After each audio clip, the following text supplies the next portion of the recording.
Virgo, welcome. Tingnan natin kung anong mensahe sa'yo. Be open-minded po, hindi po halos lahat makaka-resonate, kaya piliin nyo na lamang. And thank you nga po pala sa mga nag-subscribe, lalo-lalo na sa mga bumabalik. Marami pong salamat. Start na tayo. Give me the message for Virgo. Ano yung mensahe sa'yo? Ay, talsik. Mountain road. So, sinasabihan ka dito, no? You are on the road to success. Kumbaga, no? Yung path na tinatahak mo ay patungo sa tagumpay. Kumbaga, na andyan ka na, malapit ka na, or marireceive mo tong tagumpay na ito. Okay? Meron ditong table. So, nakikitaan ko dito, magiging kang sobrang busy dito sa table. Maybe, meron ka ditong tinatrabaho, or meron kang mga pinagkakaabalahan. May pumupo ka, or meron ka ditong gustong mangyari, or may mga plano kang gustong magtagumpay dito, no? Kasi nakikitaan ko dito na nakatuon ka dito sa iyong trabaho, sa iyong mga ginagawa, okay? Nakafocus ka. Nagiging kang masipag dito. Meron ka dito na woman. So, yung iba naman sa inyo, kung ikaw man to, no, woman na to, nakikitaan ko dito na nagiging kang maayos, or kung ikaw man ay lalaki, ano, meron ka ditong kadiling na babae na may pagkasingkit, okay, maputi. Ayan, tingnan natin kung sino ba tong babae na to. Give me the message dito. Sino tong babae na to? Anong meron sa babae na to?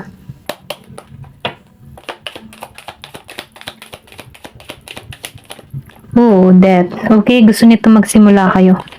Kung may past person ka dito na singkit at maputi, gusto niya magsimula kayo dito. Okay, gusto niya new beginning sa'yo. Okay, diba sinabi ko kanina, gusto niya magsimula, gusto niyang trabahuhin muli itong connection na to. Ito yung gusto niyang mangyari.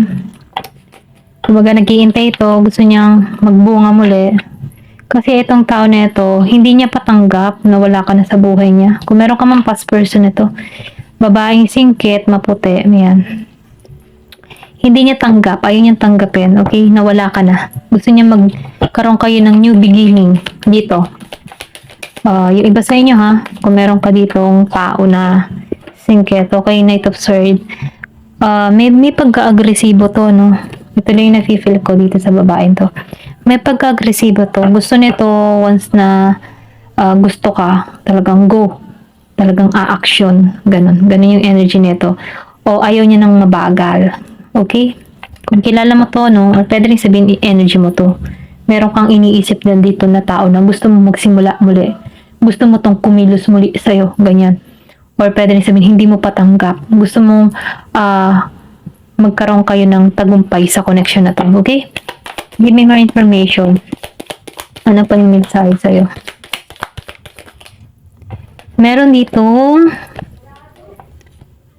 whale. So, nakikita ko dito, no, yung iba sa inyo, hindi ka nag-aalala. Okay? Or pwede rin sabihin, hindi ka takot na may mawala sa'yo or may yung kumaga, no, kapag mayroong mga bagay na nawawala sa'yo or may mga tao na hindi ka naunawaan, kumaga nafe-feel ko dito na hindi ka masyadong maisip, okay, dito sa wheel. Hinaya mo lang, kumaga tinatanggap mo lang, ganun ka mag-isip, okay, kumaga hindi ka masyadong nag-overthink dito.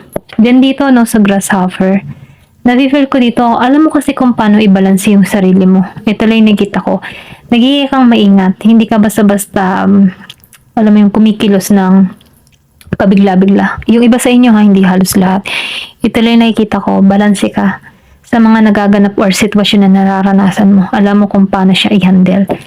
Then dito, no, bow. So, nakikita ko dito, no, ikaw yung tipo ng tao na mataas ka mag-isip or pwede rin sabihin na marami kang gustong mangyari or makamit. Malakas ka mag-imagine, ganyan. Or meron kang minamanifest. Okay, ito lang nakikita ko. Butterfly. So, sinasabihan ka dito, no, mas mainam yung pagbabago. Okay? Or pwede rin sabihin na meron ditong pagbabagong mangyayari or magaganap sa buhay mo na kung saan yung pagbabago ay mas mainam. Okay? Kasi nakikita ko dito yung flower eh. So, meron ditong happiness na naghihintay sa'yo. Arrow, you're in the right path, nasa tamang path ka. Maybe, nag-iisip ka dito, aba, tama ba? Tama pa ba yung ginagawa ko? Nasa tama pa ba akong lugar? Okay? So, nafe-feel ko dito, sinasabihan ka dito, you're on the right path, okay? Tama pa yung ginagawa mo. Yung iba sa inyo, hindi halos lahat. Give me more information. Hindi ka pa naliligaw ng landas, ganyan. So, love, okay? Meron ditong parating na pag-ibig sa'yo. Isa siyang Aries, okay? Yung parating sa'yo, may pagkamatigas yung ulo. Ayan, sorry na ibo. Yung parating sa'yo, may pagkamatigas ang ulo, okay? Aggressive yung tao. Pwedeng ito yung babaeng to, sa woman. Kung meron ka mang kadiling na babae na Aries, okay? Mahal ka nito, matigas nga lang yung ulo niya. Gusto niya ng new beginning sa'yo, or pwede rin sabihin bagong tao to, parating sa'yo. Aries energy. Meron ditong stuff. So, nakikita ko dito na marami kang kinaharap na pagsubok na nalampasan mo. Kaya sanay ka dito Kaya nakikita ko dito sa wheel, hindi ka masyadong nakikipag-deal. Kapag toxic, hinahayaan mo na lang siya umalis, okay? Ayaw mo makipag-deal. Ayaw mong magugulo yung isipan mo. Ito lang yung nafe-feel ko. Then dito sa wall, kasi hindi nila maunawaan ikaw, or pwede rin sabihin yung point of view mo, hindi nila maunawaan. Kaya mas naman mas sinasarili mo to, kung ano man yung mga gusto mo mangyari sa buhay mo. Kasi nakikita ko dito na meron ka ditong hindi kayo nagkaunawa ng taong ito. Okay? Meron ka ditong taong hindi ka naiintindihan, or hindi mo din siya maintindihan. Okay? Meron ditong flowers. So, merong happiness. Yung sinabi ko kanina dito sa butterfly, merong ditong kaligayahang naghihintay sa'yo, may masayang pangyayari, may mensahe kang marireceive dito. Meron ka ditong hiling na hindi natupad before, okay? Kung ano man yung hiniling mo, meron kang hiling na hindi natupad. Or kung meron ka man tinatanong dito, hindi pa sa panahon ngayon, okay? Kung may hinihiling ka, hindi pa sa panahon ngayon ibibigay ito. Meron ditong fly. So, sinasabihan ka dito, pag-ingatan mo yung kalusugan mo.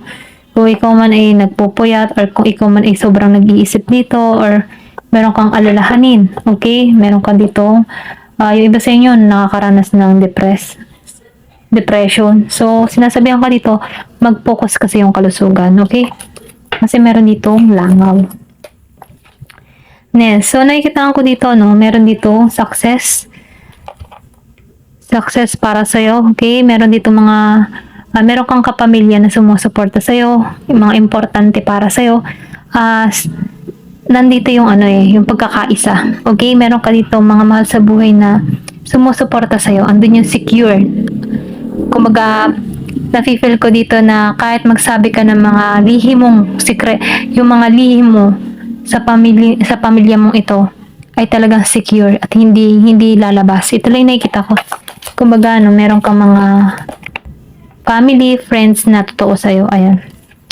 Teardrops. So, nakikita ko yung iba sa inyo, may pagluluksang nagaganap. Or pwede rin sabihin, meron ditong meron tao or may family member ka dito na may nawala, okay, dahil sa sakit.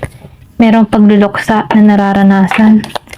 Pwede rin sabihin, kaya ka, or kung ikaw may nagluluksa sa panahon yan, kaya ka nagkakaroon dito ng depressed ka, nag-iisip ka. Okay, yung iba sa inyo So, pinapayo sa'yo dito, kasi may pagluha dito may naman sinasabihan ka dito na once na meron kang mahal sa buhay na nawala, mas may tanggapin mo na to kasi maybe hanggang doon na lang talaga siya, okay? So, sinasabihan ka dito na magpakatatag ka, huwag kang mawawalan ng pag-asa, tulungan mong sarili mo na maibangon mo muli yung sarili mo. Kasi yung taong nawala sa buhay mo, hindi nun ikatutuwa yung nararamdaman mo dito. Okay? Kasi nagkakaroon ka ng sakit or nadidepress ka. So, binibigyan ka dito ng mensahe na magpakatatag ka. Okay? Lakasan mo yung loob mo dito. Kasi yung tao na nawala sa buhay mo ay nasa maayos ng kalagayan. Okay? So, mainam, ipagpasa Diyos mo na lamang to kasi hanggang doon na lang talaga tong tao na to. Okay? So, mas mainam tanggapin kasi once na hindi mo to tinatanggap, mas lalong mabigat eh. Mas lalo kanyang mag-iisip, magkakasakit, okay? Talagang napakahirap ang mawalan ng mahal sa buhay, okay? Hindi lang ikaw yung nakaranas ng ganyang pakaramdam, pero matatanggap at matatanggap mo din to, okay? So, kasi dito sa buhay natin, hindi halos lahat talaga tayo ay, kumbaga, may talagang hanggang sa huling paglalakbay, doon talaga ang hantungan natin. Okay? So, may naman tanggapin at ipanalangin mo na lang yung kaluluwa ng taong nawala na to. Okay? Kasi meron ka ditong pagluhay. Meron ditong nawala. Akong nakikita. May nawala. Ngayon. Give me more information. Ano pa yung mensahe sa'yo? Ang dami. Isa-isa lang. Give me more information. So, yung iba naman sa inyo, meron kayong family wishes come true. Okay? Ito lang yung nakikita ko. Or pwede rin naman dito, sa great personal. Kasi may pumapasok sa isipan ko dito. Maybe nasaktan ka, kaya ka may personal sorrow. Okay? Nagdadalamhati yung puso mo dito. Kaya may pagka-depress. Pero ganun pa man, kung ano man yung nararanasan mo dito sa teardrops, kung ano man yung dahilan kung bakit ka umiiyak. Ito lang mensahe, lakasan mo yung loob mo. Kaya mo yan.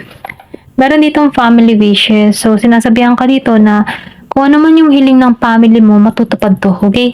Merong maganda, magaganap sa buhay mo. Hindi palaging pain. So, piliin nyo na lamang kung aling part kayo dito ha. Kasi hindi halos lahat kayo pare-pareho.